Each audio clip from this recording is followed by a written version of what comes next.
Halo teman-teman, jadi hari ini kita bakalan bahas Power Apps teman-teman. Nah, jadi fungsi utama Power Apps adalah untuk membuat apps teman-teman. Nah, di sini halaman utama Power Apps-nya, kemudian di sebelah kiri ada beberapa menu. Kita langsung saja ke menu Create. Nah, di menu Create ini kita bisa membuat apps. Nah, ini bisa membuat dari blank apps atau mulai dari awal atau dari kosongan. Nah, juga di sini ada template. Nah, di sini ada banyak template yang udah disediain. Kemudian menu selanjutnya ada learn. Nah, jadi ini untuk belajar menggunakan Power Apps. Kemudian ada menu apps. Nah, jadi di sini dalam menu apps ini akan terlihat apps yang pernah kita buat. Misalkan saya sudah pernah buat apps. Oke, kemudian ada menu table. Nah, di sini bisa upload table dari Excel, teman-teman. Kemudian ada flow. Nah, flow ini kayak semacam flow chart itu, teman-teman. Kemudian di sini ada chatbot. Nah, ini yang menarik. Chatbot ini seperti kita membuat chatbot WhatsApp gitu misalnya. Kemudian ada AI model, ini juga lumayan menarik, tapi ini berbayar ya, teman-teman. Oke, jadi langsung saja kita mulai membuat apps-nya. Mungkin saya akan membuat tutorial membuat halaman login saja, teman-teman. Kita mulai, kita nggak usah pakai template dulu, teman-teman. Kita mulai dari blank apps dulu. Blank apps. Kemudian kita bisa mengisi nama apps-nya di sebelah sini, teman-teman. Misalkan nama apps-nya, hmm, nah, Aura aja ya, teman-teman. Nanti ini bisa diedit kok nama apps. Kemudian formatnya kita bisa pilih menggunakan tablet atau menggunakan HP. Ini saya milih format HP aja, teman-teman, dan create.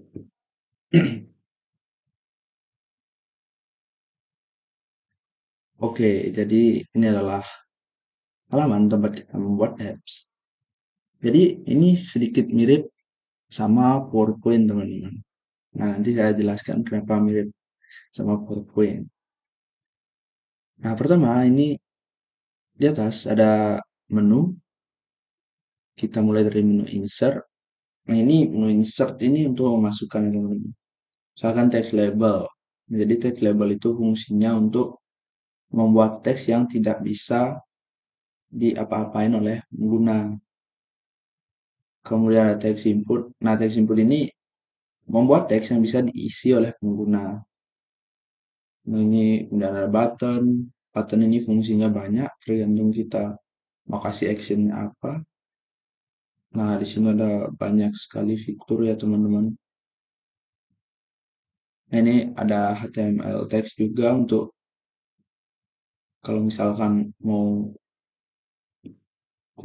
lanjut ke web gitu, misalkan kita buat teks kayak link gitu, teman-teman, dia akan lanjut ke web. Ini layout. Nah, ini ada icon juga, ada larang. Nah, ini pokoknya banyak sekali, teman-teman, fiturnya. Dan kemudian kita ke new screen. Nah, new screen ini tempat untuk nambahin screen. Nah, di PowerPoint itu kayak slide, kayak new slide gitu, menambahkan slide. Nah, tapi di sini karena buat aplikasi, jadinya menambahkan screen. Nah, new screen ini juga ada template-nya, teman-teman. Kita lihat template-nya, misalkan ini scrollable, jadi screen-nya bisa di-scroll gitu nantinya. Kemudian ada template list, ada template form, ada template sukses, ada template tutorial juga, dan masih banyak lagi. Nah, ini adalah template-template yang tersedia, teman-teman. Kemudian ada theme atau tema. Nah, ini kita bisa pilih temanya. Di sini saya mungkin akan menggunakan tema dark ya, karena lagi marak-maraknya tema dark. Oke. Nah, ini background color juga bisa dipilih sendiri. Kemudian, nah ini ada background image juga. Eh, Misalkan mau pakai background yang ada di komputer, itu bisa upload dari komputer seperti itu. Kemudian ada setting. Nah, di setting ini, nah ini yang saya maksud teman-teman. Kita bisa mengganti nama aplikasi kita. Dan kita bisa menambahkan deskripsi juga untuk aplikasi kita. Kemudian kita bisa mengganti ikonnya juga. Mengganti background icon. Kemudian di display. Nah, di display ini kita bisa ganti displaynya. Kalau display portrait itu seperti ini ya teman-teman. Kalau misalnya landscape, nah seperti ini. Oke, jadi saya pakai portrait aja karena kita buat tutorial sampai di halaman login saja teman-teman. Nah ini upcoming feature seperti updatean seperti jelas menu. Kemudian ada support juga. Oke, jadi langsung saja kita buat ya teman-teman. Nah pertama saya mau masukkan text label. Nah, jadi text label ini teks yang tidak bisa diapa-apain oleh pengguna. Nah kalau kita sudah pencet text label ini, di kanan di kanan nanti ada ini teman-teman, tempat buat editnya. Misalkan saya mau ganti teksnya menjadi tulisan welcome. Nah, kemudian saya mau teksnya di tengah-tengah,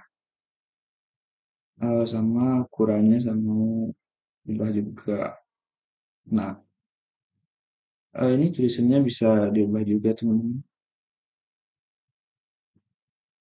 Saya mau ya Georgia aja. Oke. Nah, kalau mau geser tulisannya tinggal dipencet lalu digeser saja teman-teman. Jadi akan tergeser. Akan di sini. Nah, saya juga ingin memasukkan teks label lagi, klik lagi, misalkan kita tulis klik untuk login. Nah, otomatis akan terubah ya. Kemudian kita saya mau taruh di tengah, ini taruh di bawah welcome. Oke. Nah, kemudian saya ingin insert button, teman-teman.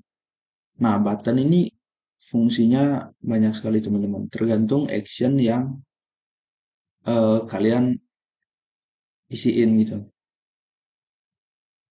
Nah, tapi button ini belum bisa berfungsi, teman-teman. Karena kita belum isi actionnya. Nah, di sini juga kita bisa melihat preview apps kita. Yaitu ada di sebelah kanan atas, di sini, preview apps, atau juga bisa langsung pencet F5. Kita pencet. Nah, kalau kita pencet button ini, belum terjadi apa-apa, teman-teman. Karena belum dikasih action. Oke, kita close saja. Kemudian saya ingin menambahkan screen. Misalkan nanti setelah tombol button dipencet akan muncul screen sukses ini teman-teman. Nah, jadi gimana sih caranya biar kita mencet tombol button langsung ke screen 2? Misalnya kalau kita coba, ini tombol buttonnya belum berfungsi juga teman-teman. Jadi caranya yaitu kita pencet dulu tombol buttonnya, kemudian di sebelah kanan, oh ya kita ubah dulu ya, teksnya menjadi login. Nah, seperti ini teman-teman. Jadi di sini ada advance. Nah, di sebelah sini ada action teman-teman. Jadi action ini mirip rumus Excel teman-teman.